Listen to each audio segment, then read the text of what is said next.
안녕하세요. 예, 우리 같이 신앙 고백을 하도록 하겠습니다.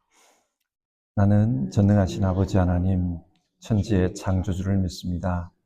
나는 그의 유일하신 아들, 우리 주 예수 그리스도를 믿습니다. 그는 성령으로 잉태되어 동정녀 마리아에게서 나시고 본디오 빌라도에게 고난을 받아 십자가에 못 박혀 죽으시고 장사된 지 사흘 만에 죽은 자 가운데서 다시 살아나셨으며 하늘에 오르시어 전능하신 아버지 하나님 우편에 앉아 계시다가 거기로부터 살아있는 자와 죽은 자를 심판하러 오십니다. 나는 성령을 믿으며 거룩한 공교회와 성도의 교제와 죄를 용서받는 것과 몸의 부활과 영생을 믿습니다. 아멘. 363장입니다. 363장. 옛날 찬송가는 479장입니다. 우리 1절, 2절 부르겠습니다.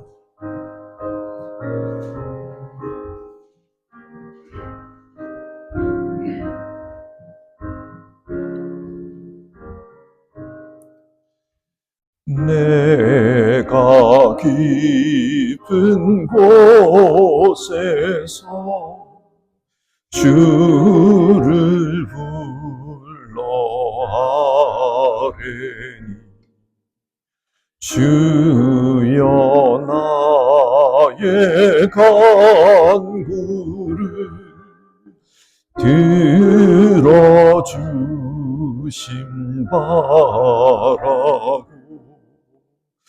보좌 앞에 나가니 은혜 내려 주소서. 주가 죄를 살피며 누가 능히 서리요. 오직 주만 모든 죄 용서하여 주시니 주님 앞에 떨면서 용서하심 빕니다. 자, 우리 같이 기도하겠습니다.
오늘은 야고보서 4장 말씀을 보겠습니다. 신약성경 야고보서 4장입니다. 4장 1절부터 해서 10절까지 말씀을 교독해서 읽도록 하겠습니다. 4장 1절부터 10절입니다. 무엇 때문에 여러분 가운데 싸움이나 분쟁이 일어납니까? 여러분의 지체들 안에서 싸우고 있는 육신의 욕심에서 생기는 것이 아닙니까? 여러분은 욕심을 부려도 얻지 못하면 살인을 하고 담내어도 가지지 못하면 다투고 싸웁니다.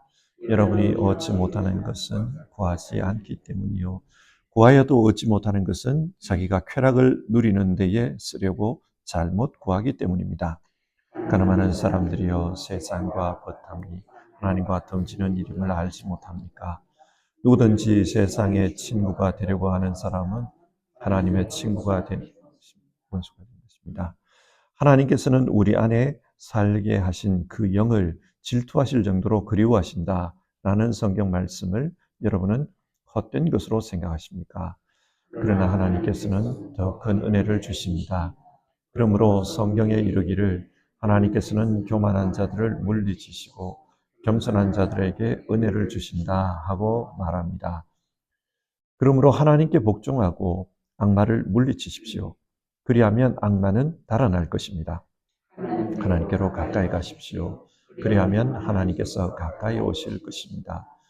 죄인들이여 손을 깨끗이 하십시오. 두 마음을 품은 사람들이여 마음을 순결하게 하십시오.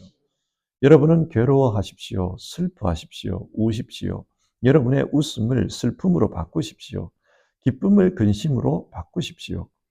주님 앞에서 자신을 낮추십시오. 그리하면 주님께서 여러분을 높여주실 것입니다. 아멘. 야고보서는 세계에 흩어져 사는 히브리 성도들에게 보낸 편지입니다. 사도행전을 보면 스데반 순교 이후 예루살렘 교회에 박해가 있었습니다. 그리고 그 박해로 인해 성도들이 각지로 흩어졌다. 그렇게 말합니다. 이렇게 흩어진 성도들은 흩어진 상태에서 어떻게 살았을까요? 믿음으로 사는 이들도 있었지만 그렇지 못한 이들도 있었습니다. 그저께 살펴본 3장의 말씀에 따르면 하늘로부터 온 지혜가 아니라 땅에 속한 지혜로 사는 이들이 있다고 했습니다. 땅에 속한 지혜로 사는 것이 어떤 것입니까? 비교해서 한번 생각해 보면 좋겠습니다. 여러분이 한국을 떠나 독일로 왔을 때 처음에 제일 문제가 되는 게 뭐였습니까? 현지 적응이 문제였습니다. 독일 말을 배우고 또 독일 습관을 배워서 여기서 잘 살아가는 게 중요합니다. 아마 야고보 당시에 사람들도 그랬을 것입니다. 흩어졌습니다. 흩어진 다음에는 그 흩어진 곳에 정착을 해야 합니다. 그렇게 정착하기 위해서 노력하는 가운데 지금까지 붙들고 살았던 하늘의 지혜, 즉 믿음으로 살기보다는 그 땅의 지혜, 그 땅의 습관을 익히는데 집중했던 겁니다. 그렇게 한 결과 어떻게 되었을까요? 4장 1절에 따르면 신앙 공동체 안에 싸움과 분쟁이 발생했다는 것을 알 수 있습니다. 무엇 때문에 여러분 가운데 싸움이나 분쟁이 일어납니까? 그렇게 흩어져서 모여 사는 그 신앙 공동체 안에 싸움이 있었습니다. 그래서 야고보는 이 싸움의 문제에 대해서 교훈하는 겁니다. 이게 야고보서 4장의 내용입니다. 자, 그러면 4장의 내용을 좀 더 깊이 살펴보도록 하십시다. 여러분, 교회 안에 싸움이 있다고 한번 가정을 해봅시다. 모일 때마다 사람들이 싸웁니다. 그러면 어떤 결과가 발생할까요? 사람들이 교회에 다니고 싶겠습니까? 그거 쉽지 않을 거예요. 이렇게 교회가 싸우면은 교인들로 하여금 시험에 들게 할 뿐만 아니라 또 전도에도 걸림돌이 됩니다. 그래서 야고보가 지금 꾸짖고 있는 거예요. 왜 여러분 안에 그렇게 싸움이 많습니까? 왜 싸우는 이야기가 여기 예루살렘까지 들려옵니까? 그렇게 꾸짖고 있는 거예요. 그러면서 싸움의 원인이 뭔지를 한번 생각해 보라. 그렇게 말합니다. 1절 하반절을 보면 여러분의 지체들 안에서 싸우고 있는 육신의 욕심에서 생긴 것이 아닙니까? 그 싸움의 원인이 육신의 욕심 때문이 아닌지 생각해 보라고 말합니다. 육신의 욕심이 어떤 겁니까? 성경에서 첫 욕심 이야기는 에덴 동산에서 뱀이 하와를 유혹할 때 나옵니다. 뱀이 하와에게 너도 하나님처럼 될 수 있다. 그렇게 말했습니다. 이 뱀은 마귀를 상징하지요. 마귀가 어떤 존재입니까? 유대 전승에 따르면 마귀는 원래 하나님을 섬기는 천사장이었다고 합니다. 그런데 늘 하나님께서 영광받는 그 모습을 보면서 자기도 욕심이 났습니다. 나도 하나님처럼 되고 싶다. 그래서 그 하나님의 영광을 탐하다가 타락했다는 겁니다. 욕심이 문제였습니다. 그런 마귀가 하와에게 속삭인 겁니다. 너도 하나님처럼 될 수 있다. 여기서 하나님처럼 된다는 게 무슨 말입니까? 하나님 없이도 살아갈 수 있다는 겁니다. 너도 하나님처럼 너 혼자의 힘으로 무엇이든지 할 수 있다. 너도 하나님처럼 네 뜻대로 무엇이든지 할 수 있다. 그런 이야기입니다. 그런데 불행하게도 인간은 무엇이든지 할 수 있는 그런 힘이 없습니다. 전지전능한 존재가 아닙니다. 야고보 당시 흩어진 교회 안에도 이런 욕심을 가지고 있는 사람들이 있었습니다. 여러분 그렇잖아요. 한국에서 아무리 날고 긴다고 해도 이렇게 이민사회로 오면 처음부터 인정받을 수는 없습니다. 처음에는 다 외국인으로 볼 거 아닙니까? 이 당시도 그랬을 거예요. 유대 사회에서 나름 자기가 지도자 역할을 하고 또 지식인 역할을 하고 그렇게 살았다 할지라도 이 디아스포라로 흩어져서 살게 되면은 그 디아스포라 사람들은 그냥 똑같이 대해줘요. 그러다 보니까 어떤 면에서는 화가 나기도 하고 어떤 면에서는 자존감이 무너질 때가 있습니다. 그래서 같은 유대인끼리 모여있는 그 공동체 안에서는 그 신앙 공동체 안에서는 뭔가 하고 싶은 거예요. 자기의 명예나 자기의 영향력을 드러내고 싶은 겁니다. 그래서 세상 속에서 인정받지 못하는 그런 자신의 그 욕망들, 그걸 달성하고 싶은 겁니다. 그러다 보니까 이 교회 안에 싸움이 나는 겁니다. 그래서 야고보는 그걸 꾸짖고 있는 거예요. 왜 아직도 세상의 욕심을 가지고 그렇게 신앙하려고 합니까? 그걸 꾸짖고 있는 겁니다. 그러면서 2절을 보시면 여러분은 욕심을 부려도 얻지 못하면 살이를 하고 탐내어도 가지지 못하면 다투고 싸웁니다. 욕심은 욕심으로 끝나지가 않아요. 욕심이 채워지지 않으면 살인을 하고 탐내어도 가지지 못하면 다투고 싸워서 얻으려고 한다는 거예요. 자, 여기서 싸우는 원인을 한번 보십시오. 원하는 것을 얻지 못하기 때문에 싸우는 겁니다. 내가 욕심내는 것을 쉽게 얻으면 싸우지 않아요. 그런데 쉽게 얻지 못하기 때문에 싸우는 겁니다. 자, 그러면 왜 얻지 못할까요? 2절 하반절에서 3절을 보면은 여러분이 얻지 못하는 것은 구하지 않기 때문이요. 구하여도 얻지 못하는 것은 자기가 쾌락을 누리는 데에 쓰려고 잘못 구하기 때문입니다. 여기서 구한다 이 말은 1차적으로는 기도를 의미합니다.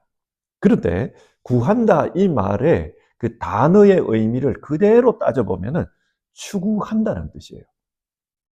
여러분이 얻지 못하는 것은 뭔가를 잘못 추구하고 있기 때문이다. 그 말입니다. 옳은 게 아니라 잘못된 것을 추구하고 있기 때문에 얻지 못하는 거다. 교회 다니면서 많은 사람들이 이런 생각을 할 수 있습니다. 교회는 교회고 세상은 세상이다. 이게 무슨 말입니까? 우리는 믿음으로 천국에 갑니다. 그래서 하나님 나라를 사모하기 때문에 믿음을 가지고 또 그 믿음을 가지고 교회를 다니는 겁니다. 그런데 세상에서 살다 보면은 이 믿음만 가지고는 안 되는 것이 있다는 것을 깨닫게 됩니다. 그래서 세상에서는 세상의 방식으로 살아가게 됩니다. 그러니까 그 사람의 삶을 이렇게 우리가 관찰을 보면 그 사람 삶 안에는 한편으로는 신앙의 방식이 있고 다른 한편으로는 세상의 방식이 있는 겁니다. 이게 문제라는 거예요. 욕심은 이처럼 신앙인의 삶을 갈라놓아 버린다. 이렇게 갈라지고 이게 좀 더 심해지면 어떻게 되는가? 4절을 보겠습니다. 간음하는 사람들이여 세상과 부탐이 하나님과 등지는 일임을 알지 못합니까? 누구든지 세상의 친구가 되려고 하는 사람은 하나님의 원수가 되는 것입니다. 이 신앙의 삶과 세상을 따라가는 사람이 확연히 구분이 돼버리면 이 사람 안에는 두 개의 삶이 있다. 그리고 이거는 영적 간음이라는 거예요. 고린도후서 6장 14절에 나오는 말씀입니다. 믿지 않는 사람들과 멍에를 함께하지 마십시오. 정의와 불의가 어떻게 짝하며 빛과 어둠이 어떻게 사귈 수 있겠습니까? 그리스도와 벨리알이 어떻게 화합하며 믿는 자가 믿지 않는 자와 더불어 함께 차지할 몫이 무엇이겠습니까? 어떤 사회에서는 이 세상을 따라 사는 게 반신앙적인 모습일 수 있습니다. 그래서 고린도 후서에서는 이 믿지 않는 사람들의 방식을 따라서 살아가는 것을 빛과 어둠이 어떻게 함께 짝할 수 있냐 그렇게 표현을 합니다. 그리스도와 벨리알, 여기서 벨리알은 마귀를 가리킵니다. 어떻게 그리스도와 벨리알이 화합할 수가 있냐? 그럴 수가 없지 않느냐? 그런데 한 성도의 삶 안에 두 개가 동시에 들어있다 이 이야기예요. 야고보는 이걸 지금 꾸짖고 있는 겁니다. 성경에서 이런 영적 간음의 이야기를 제일 잘 보여주는 게 그 호세아와 고멜의 이야기입니다. 이 호세아와 고멜의 이야기를 그냥 단순하게 봐서는 안 돼요. 그 당시 이스라엘의 영적 간음을 이야기하는 겁니다. 호세아는 하나님을 따르는 사람, 이 고멜은 세상을 따르는 사람. 그러니까 이스라엘 공동체 안에 이런 둘이가 같이 함께 살아가고 있다는 거예요. 이게 영적 간음이라는 겁니다. 만약 고멜이 이렇게 말한다고 한번 가정해 봅시다. 호세아여, 나는 당신을 내 인생의 90%로 사랑합니다. 90%면 내 인생의 메가하이트 아닙니까? 절대적으로 메가하이트입니다. 그 정도면 충분하지 않습니까? 그렇게 말합니다. 그러면서 나머지 10%만 다른 사람을 사랑하는 건데 이게 뭐가 문제입니까? 이렇게 따진다고 한번 가정해 봅시다. 여러분, 이게 용납이 되겠습니까? 한 달 중에 20일은 호세아 당신하고 사는 거 아닙니까? 난 10일만 내가 딴 사람하고 좀 그러는 건데 그게 뭐 문제입니까? 이런 이야기잖아요.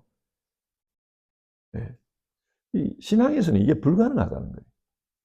온전한 신앙은 100% 신앙으로 사는 것입니다. 그래서 때론 세상에서 손해를 보더라도 신앙으로 살려고 하는 것, 그게 올바른 거지. 세상과 신앙이 함께 공존하는 것은 말이 안 된다. 이게 욕심 때문이라는 거예요. 그리고 그 욕심 때문에 싸움이 일어난다.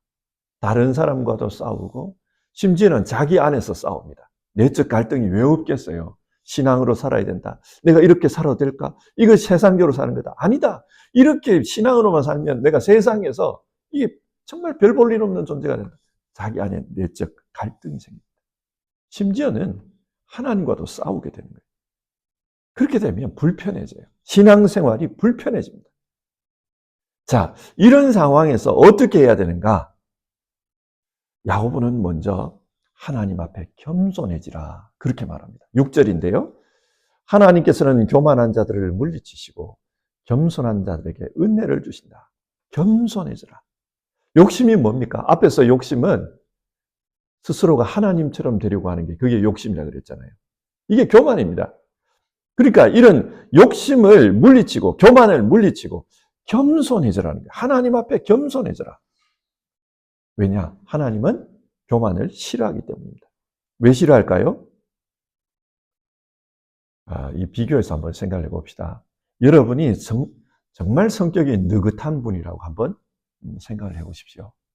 정말 성격이 느긋한 분인데 매사에 급한 사람하고 같이 있어요. 그러니까 뭔가 생각도 깊이 하지 않고 막 행동부터 먼저 하는 거예요. 그러다 보면 이제 사고를 치죠. 행동을 하기 전에 생각을 하고 꼼꼼하게 따져보고 행동을 해야 되는데 그냥 행동부터 막 하고 그리고 나서 아이고 잘못했다 후회하고 이런 걸 보면 이게 불편하잖아요. 마찬가지입니다. 하나님은 겸손하신 분이에요. 그래서 하늘 보좌를 버려두고 십자가의 자리에까지 내려오시는 것을 아무렇지도 않게 생각하시는 분입니다. 하나님은 가장 높은 분이시지만 가장 낮은 자를 절대로 멸시치 않습니다. 겸손하신 분이에요. 이런 겸손하신 하나님의 입장에서 매사에 교만한 사람이 함께 있다. 굉장히 불편합니다. 그래서 하나님은 교만한 자를 싫어하는 거예요. 하나님은 겸손하게 하나님을 의지하면서 도움을 간구하는 자에게 은혜를 베풀어 주십니다. 그래서 7절은 하나님께 순종하고 악마를 물리쳐라. 그 교만을 부추기는 악마를 물리쳐라. 그렇게 말합니다. 이 악마는 매사에 모든 것의 정점에 네가 있을 수 있다. 네가 하나님이 될 수 있다. 그걸 말하는 거예요. 그걸 버리라고 합니다. 그런 생각을 내려놓을 때 그때 하나님께서 은혜를 베풀어 주실 것이다. 겸손이 답이라는 말입니다. 두 번째로 겸손하게 사는 사람들은 현실에서 어떻게 살아야 되는지 그걸 말합니다. 그게 8절에서 9절에 나오는 말씀인데요. 하나님께로 가까이 가십시오. 그리하면 하나님께서 가까이 오실 것입니다. 죄인들이여 손을 깨끗이 하십시오. 두 마음을 품은 사람들이여 마음을 순결하게 하십시오. 여러분은 괴로워하십시오. 슬퍼하십시오. 우십시오. 정말 그 마음을 겸손하게 하는 사람은 하나님을 가까이 하라고 합니다. 하나님을 가까이 하는 게 뭡니까? 하루를 시작하면서 하나님, 오늘 하루도 내가 하나님과 함께 살 수 있도록 도와주십시오. 오늘 하루도 하나님의 뜻대로 살아갈 수 있도록 도와주십시오. 이렇게 기도하며 시작하는 게 겸손한 겁니다. 하나님을 가까이 하는 겁니다. 하나님, 하나님의 뜻을 알게 해주십시오. 나는 내 뜻보다는 하나님의 뜻으로 살기를 원합니다. 그래서 하나님의 말씀을 붙들고 하루를 시작하는 것. 이게 하나님 가까이 하는 거고 이게 하나님 앞에서 겸손한 겁니다. 그렇게 겸손하면은 하나님 도와주신다는 거예요. 또 이어서 손을 깨끗이 하라고 합니다. 여기서 손을 깨끗이 한다 이 말은 구약의 제사장들이 그 성막에 들어가기 전에 성막 앞에 있는 물두멍에서 손을 씻지 않습니까? 그 이야기예요. 그러니까 손을 씻고 하나님 앞에 나아가듯이 그렇게 하나님 앞에서 손을 씻으라. 깨끗이 하라는 말이에요. 이건 회개를 의미합니다. 하나님 앞에 나아갈 때마다 자기 자신을 돌아보면서 내가 하나님 앞에서 교만하지 않았나. 그걸 살피라는 거예요. 그러면 겸손할 수 있다는 겁니다. 또 두 마음을 품지 말라고 합니다. 혹 이렇게 자기를 살피는 가운데 나도 별 수 없구나. 나도 세상에 살면서 진짜 이 두 마음을 품고 살았구나. 한편으로는 신앙 그러고 또 한편으로는 온갖 세상 사람들하고 그렇게 섞여서 그런 방식으로 살았구나. 그러면은 그걸 가지고 회개하라는 거예요. 그래서 그 다음에 보면 여러분은 괴로워하십시오. 슬퍼하십시오. 우십시오. 이런 말이 나오는 겁니다. 그렇게 하면은 우리가 겸손하게 살 수 있다. 그 이야기입니다. 그리고 이어서 11절을 보면요. 구체적으로 이 겸손한 사람들은 이 공동체 안에서 어떻게 하는가? 공동체 안에서 남을 헐뜯지 않는다. 그렇게 말합니다. 형제 자매 여러분 서로 헐뜯지 마십시오. 자기 형제 자매를 헐뜯거나 심판하는 사람은 율법을 헐뜯고 율법을 심판하는 것입니다. 그대가 율법을 심판하면 그대는 율법을 행하는 사람이 아니라 율법을 심판하는 사람입니다. 누군가를 헐뜯는다는 게 무슨 말입니까? 내가 재판관인 거예요. 내가 재판관으로서 판결을 내리는 겁니다. 너 잘못됐어. 너 문제야. 그거잖아요. 그러니까 자기 자신이 재판관이 된 거예요. 하나님 겸손한 자를 좋아하신다. 근데 자기가 스스로 재판관이 된 거예요. 이 교만한 겁니다. 그래서 진짜 겸손하게 살려고 하면은 공동체 안에서 남을 헐뜯지 마라. 자기를 재판관으로 세우지 마라. 그 이야기를 하는 거예요. 그리고 기준을 하나님의 법에 두라는 겁니다. 그래서 12절을 보면 율법을 제정하신 분과 심판하시는 분은 한 분이십니다. 하나님이랍니다. 기준을 하나님께 두고 살아라. 그렇게 말합니다. 이게 참 쉽지가 않아요. 사실 사람은 생각이 다 있잖아요. 누구나 다 기준을 가지고 있습니다. 그래서 내 기준을 가지고 누구를 보면 본능적으로 판단이 됩니다. 저 사람은 어떻다 어떻다. 그런데 공동체 안에서는 그걸 표현하지 말라. 그 이야기를 하는 겁니다. 그리고 13절을 보면은 허망한 생각에 사로잡혀서 살지 말라. 그 이야기를 합니다. 헛된 꿈을 꾸지 말라는 거예요. 그래서 이 장사하는 이야기를 하거든요. 일확천금을 노리는 겁니다. 그런 헛된 꿈을 품고 살지 말라. 그 이야기를 합니다. 왜 헛된 꿈을 꾸지 말라고 하는가? 예. 인생은 잠시 나타났다가 사라져버리는 안개와 같은 거다. 그리고 그런 헛된 꿈, 안개와 같은 거다. 잡는다고 잡힐 것 같지만 그렇지 않다라는 거예요. 그래서 헛된 욕심에 사로잡혀서 안개와 같이 허무하게 살지 말라. 그 이야기를 하는 겁니다. 꿈을 가지는 것은 참 좋은 겁니다. 그리고 어린이들에게 우리는 큰 꿈을 가져라. 그렇게 교훈을 합니다. 근데 여러분, 그 꿈이 헛된 꿈이어서는 안 돼요. 세상 속에 허망한 꿈, 그런 걸 자꾸 심어주면서 너는 권력을 잡아야 돼. 너는 세상의 모든 것을 부릴 수 있는 사람이 되어야 돼. 헛된 꿈을 주지 말라는 거예요. 높은 사람이 되어서 남을 섬겨라. 그런 꿈을 가르쳐 줘야지. 그렇지 않습니까? 그래서 지금 헛된 꿈에 사로잡혀서 살지 말라. 그 이야기를 합니다. 자, 이렇게 겸손하게 하나님 앞에서 믿음으로 살아가면은 그러면 어떤 결과가 주어지는가? 10절을 보시면요. 주님 앞에서 자신을 낮추십시오. 그리하면 주님께서 여러분을 높여주실 것입니다. 하나님께서 은혜를 주셔서 하나님의 방식으로 높여주신다. 그 이야기를 합니다. 오늘 야고보서 4장을 한번 정리를 해봅시다. 야고보서 4장은 흩어져 사는 그리스도인들 사이에서 싸움이 많다는 이야기를 들은 겁니다. 그래서 왜 싸우는가? 그 문제에 대해서 야고보가 꾸짖으면서 이야기하는 겁니다. 문제의 핵심은 욕심이라고 했습니다. 그리고 그 욕심은 자기가 하나님 자리에 앉는 것이라고 했습니다. 그래서 모든 것을 내 마음대로 하려고 하니까 공동체 안에서 싸움이 발생한다. 그 이야기를 해요. 자, 이런 상황에서 성도는 어떻게 살아야 되는가? 먼저는 하나님 앞에 겸손하라고 합니다. 그리고 겸손하게 하나님 앞에 나아가서 자기 자신을 돌아보라. 손을 깨끗이 하라. 회개하면서 자기 자신을 돌아보라. 그러면 하나님께서 그 사람에게 은혜를 주신다. 그 이야기를 하고 있습니다. 성도 여러분, 이 말씀을 오늘 우리 입장에서 한번 생각해 봅시다. 우리 교회도 디아스포라 교회죠. 그렇기 때문에 우리 안에도 야고보 당시에 이런 현상이 나타날 수가 있습니다. 교인들 안에 믿음으로 살려고 하는 사람들도 있고, 동시에 교인들 안에 세상에서 빨리 적응하고 싶다. 그래서 세상의 방식을 취하는 사람들이 있습니다. 그리고 이런 사람들이 함께 살아가다 보면은 다툼이 발생하기도 합니다. 왜 신앙으로 살지 않느냐? 그렇게 생각하는 사람도 있고, 또 어떤 사람들은 참 답답하다. 그렇게 생각하는 사람들도 있습니다. 다툼이 일어날 수 있어요. 자, 이런 상황에서 어떻게 해야 되는가? 하나님 앞에서 겸손하라. 겸손히 신앙해라. 그걸 성경은 말합니다. 지금까지 우리 성도님들 정말 겸손하게 신앙해 오셨습니다. 그래서 늘 하나님 앞에서 자신을 비춰보면서 회개하기도 하고 또 하나님을 닮아가기 위해서 수고하시면서 그렇게 살아오셨습니다. 앞으로도 이렇게 신앙했으면 좋겠어요. 이렇게 겸손하게 신앙하면 때가 되면 하나님께서 우리를 높여주십니다. 여러분, 지금까지처럼 사십시오.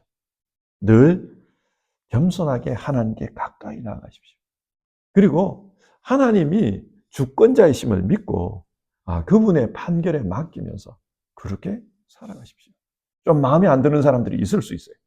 그러나 판단은 하나님께 맡기고 형제 자매를 헐뜯지 말라.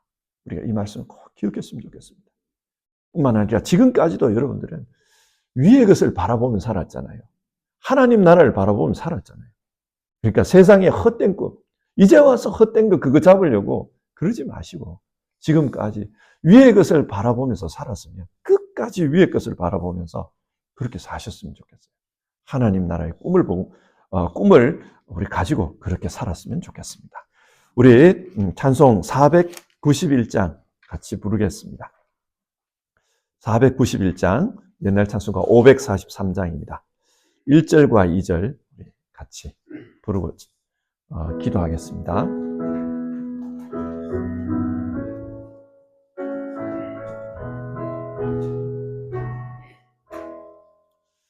저 높은 곳을 향하여 날마다 나아갑니다.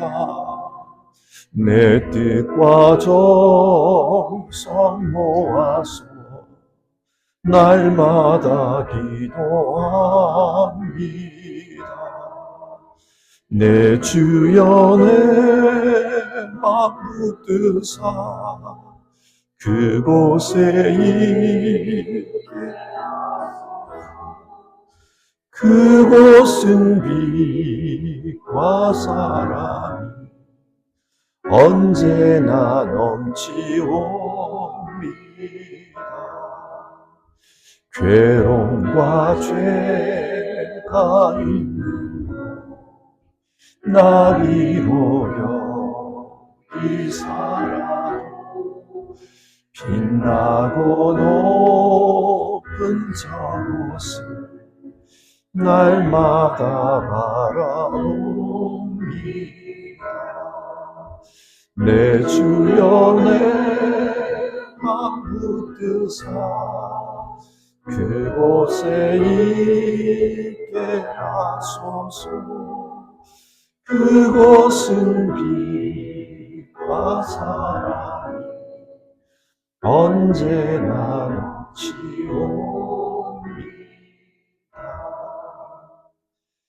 우리 같이 기도하겠습니다. 오늘 성경은 그 야고보가 디아스포라 교회들을 향해서 흩어져 살아가는 성도들을 향해서 쓰고 있는 편지입니다.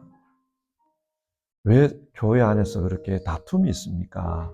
한번 돌아보십시오. 아직도 세상의 욕심을 따라서 그렇게 살고 있는 것 아닙니까? 그런 이야기를 합니다. 그러면서 겸손하게 하나님 앞에서 신앙하십시오. 그걸 우리에게 권면하고 있습니다. 우리 베를린 소망교회 성도님들 지금까지 정말 수고 많으셨고 겸손하게 하나님 섬기면서 살아오셨습니다. 그래서 하나님 앞에 겸손하게 무릎을 꿇고 늘 하나님께 가까이 다가갔고 그래서 하나님 앞에서 자기를 살피면서 그렇게 살아오신가 합니다. 행여라도 세상 속에서 내가 세상에 물들어 버린 것이 아닌가. 그러면은 마치 제사장이 두 손을 물두멍에 씻듯이 그렇게 자기를 씻으면서 살아오신 것 잘 압니다. 앞으로도 끝까지 그렇게 살았으면 좋겠습니다.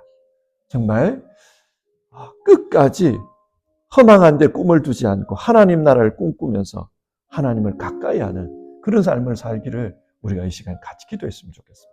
하나님, 나 이렇게 살겠습니다. 지금까지 살아온 것처럼 겸손하게 하나님을 가까이 하면서 정말로 하나님 나라를 꿈꾸면서 그렇게 살겠습니다. 우리 그렇게 기도했으면 좋겠습니다. 그리고 또 한 가지 우리 기도했으면 하는 거는요. 어제 김영실 집사님께서 소천하셨잖아요. 그리고 또 건강적으로 어려운 분들이 많잖아요. 우리 안에. 그분들 생각하시면서 여러분들 기도했으면 좋겠습니다. 하나님, 이 땅에서의 삶이 육신의 연약함으로 너무 힘든 상황에서 괴로움으로 그렇게 끝나지 않도록 주님 도와주십시오.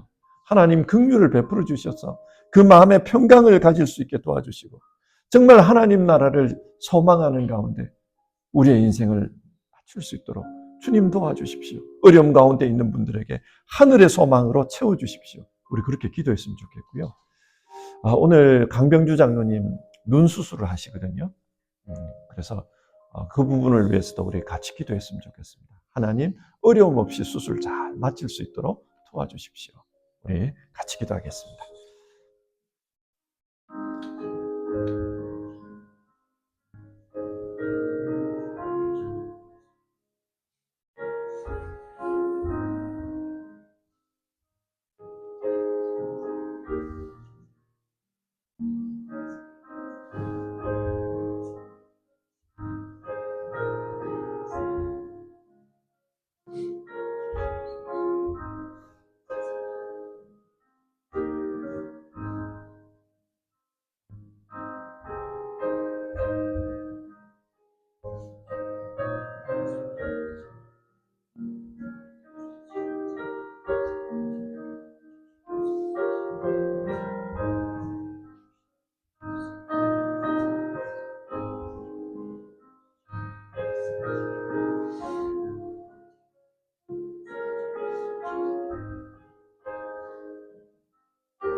하나님, 오늘 성경 말씀을 통해 디아스포라에 흩어져 사는 그런 성도들을 향해서 주었던 권면의 말씀을 오늘 우리의 이야기로 받아들여서 우리의 입장에서 생각해 봅니다.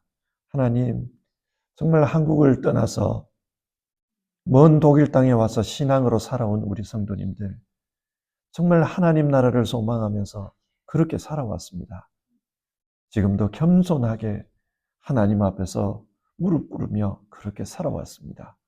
하나님, 지금까지 살아온 것처럼 앞으로의 남은 삶도 겸손하게 하나님 앞에서 신앙으로 살아갈 수 있도록 도와주시옵소서.